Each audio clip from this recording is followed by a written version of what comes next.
A OMS bateu tanto cabeça nessa pandemia que eu brinco, assim, falando que eles tiveram um traumatismo crânioencefálico e morreram. Ou tão...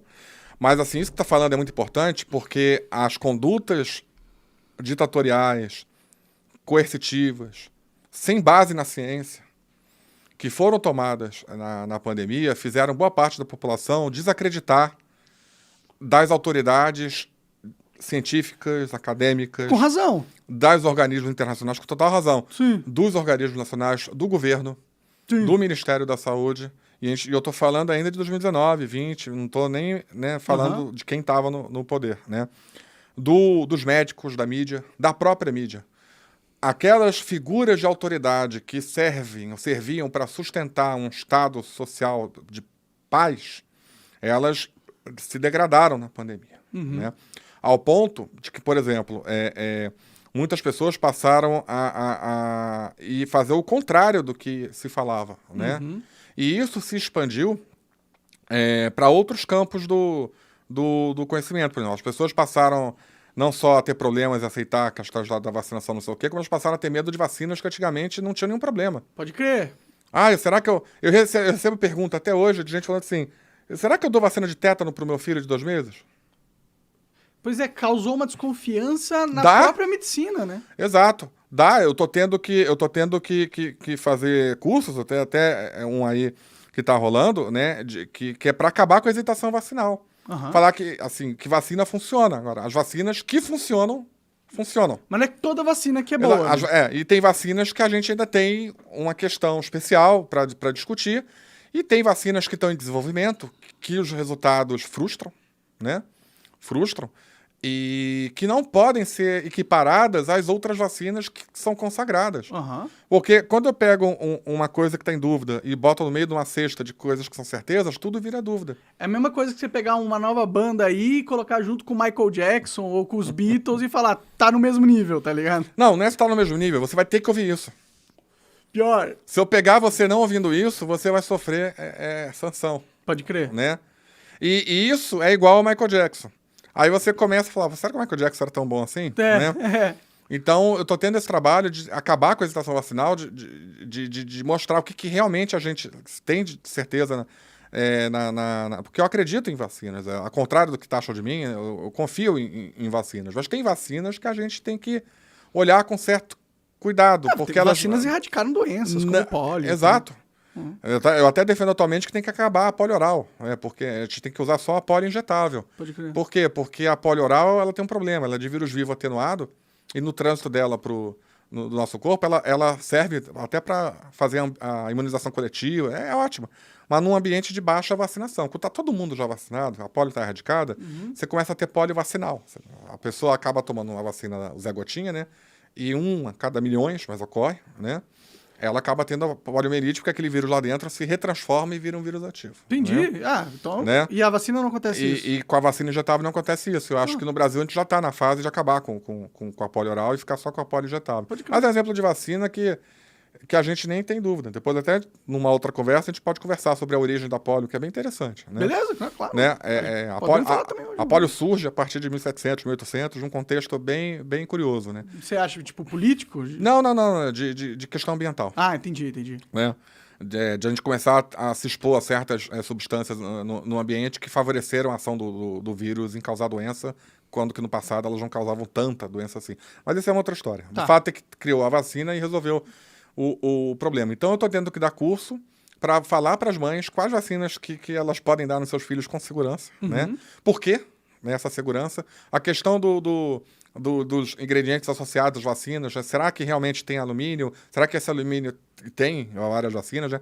A quantidade desse alumínio causa algum problema? Não causa? O polisorbato 80, que a gente come todo dia aí quando come uma fatia de pão de forma, né? E será que isso na vacina traz problema? Então a gente explica isso.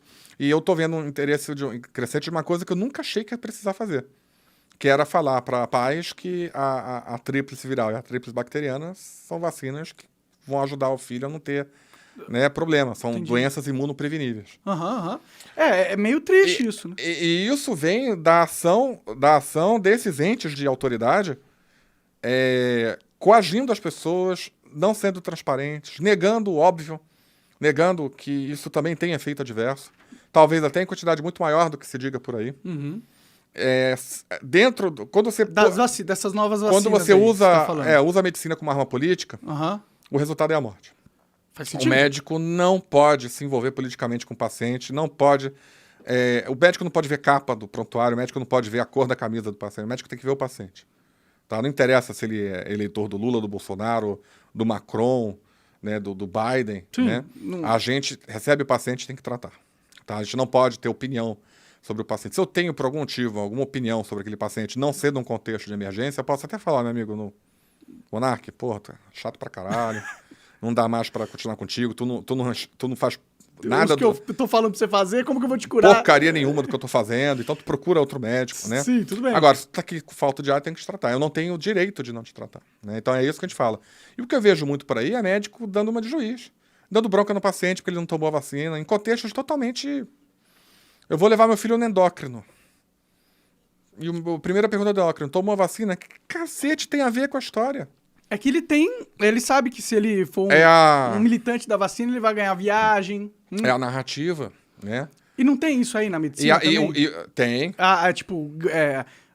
Você ganhar brindes por Tem. ser um bom militante, tá ligado? Por estar dentro de uma certa linha de ação, tem. Por ser político dentro da sua profissão, né? A gente até brinca, né? Como a ivermectina, a hidroxicloroquina, a colchicina não foram aprovadas, não tem patente, vamos dizer assim, elas não geram congresso em Cancún, então elas não têm evidências de benefício. Faz sentido.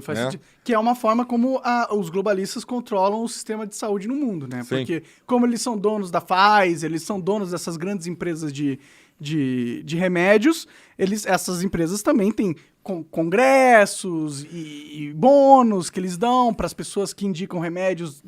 Eu nem vejo com problema essa questão, mas eu acho que tem que ter transparência. O médico que recebe isso, ele tem que falar para o paciente. Não tem problema você ir num congresso, mas se isso significa que você vai mentir pro seu paciente porque o cara que tá te pagando o congresso quer, aí tem problema, né, mano? Mas é o paciente, que vai fazer esse julgamento. Eu acho que o médico, quando aceita uma passagem para ir no congresso no exterior, não tem problema nenhum. Se ele for ético, ele não vai... Mas o próprio congresso vai tentar puxar ele para um lado de alguma coisa.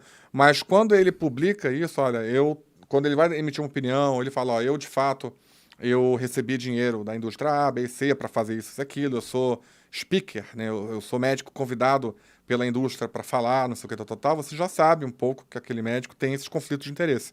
E isso nos Estados Unidos tem uma lei chamada Sunshine Act, que obriga todo mundo a ser transparente nesse aspecto. Entendi. E aqui no Brasil a gente não tem isso. Entendi. O ex-ministro Queiroga tentou passar, mas não deu tempo, um Sunshine Act no Brasil. Tem uma norma do Conselho Federal de Medicina que obriga o médico a ter que declarar seus conflitos, mas ninguém cumpre isso. Entendi. Né? Então, porque aí a gente veria certas pessoas que vão numa TV importante falar que tal procedimento não causa miocardite, tá na bula do remédio, a Anvisa tem nota técnica falando que pode causar. A vacina, né? A gente pode discordar da prevalência do evento, mas ela fala que não tem.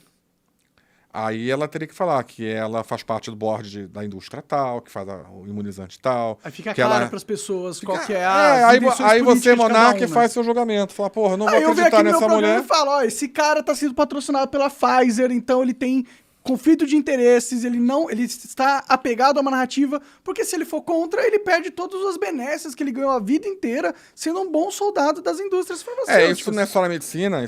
Não é. Mas, de qualquer maneira, o que eu falo é que a transparência, a declaração de conflito de interesse tem que ser um habitual de todos nós daqui para frente.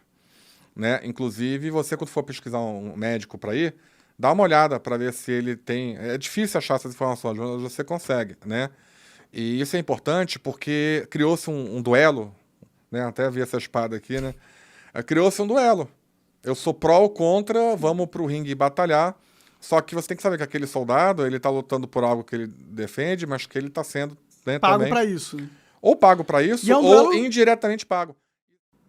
Assista esse podcast na íntegra no rumble.com/monarkx. Aponta o celular pro QR Code na tela ou vai no link da descrição e segue a gente lá. Valeu!